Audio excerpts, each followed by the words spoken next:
words are magic. They really are.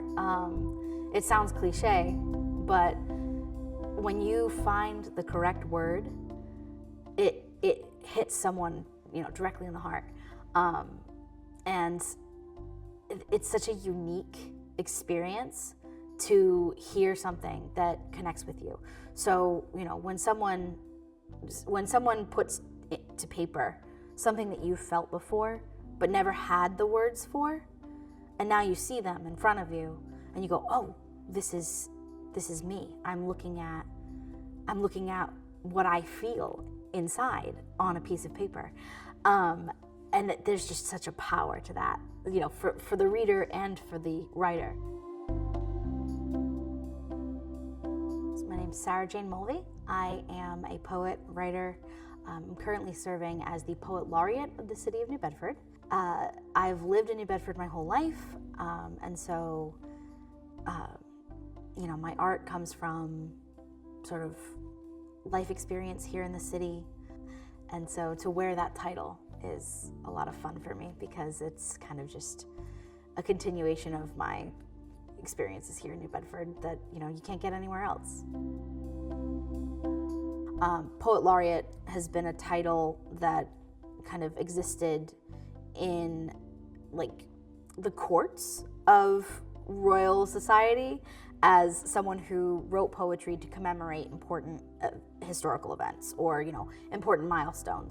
Poets were the historians and the culture keepers of a tribe or a nation's identity for eons. It's a tried and true kind of way of passing things down. And so a poet laureate, it's just a lofty title for someone who's going to help you keep that kind of oral and artistic memory alive. So poetry, as we experience it in educational spaces, is very sterile. It's you read this poem, you analyze it, and you figure out what it means. And I think that takes a lot of the joy out of it. Little harbor full of light, cradle of the dark Atlantic, how indebted we are to your shores. So many little islands left behind in search of something more. So many hands have built you, bricklayers, fishermen, whalers, and artists. It's such a rich art form, and it's such an important part of not only American art, like protest poetry and preaching. It's got roots in so many different parts of our culture as Americans, but then also just world cultures. It's a language that spans generations and cultures and backgrounds. What promises they made, may we be strong enough to keep them. May my hands, small as they are, be strong enough. May I put them to use in your service and diffuse the light of your future. I'm searching for a human connection between me and the person who listens or reads my work.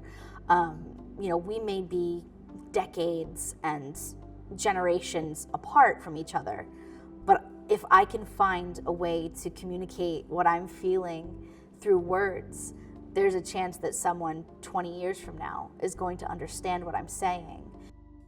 That's what poetry is. It's that human connection.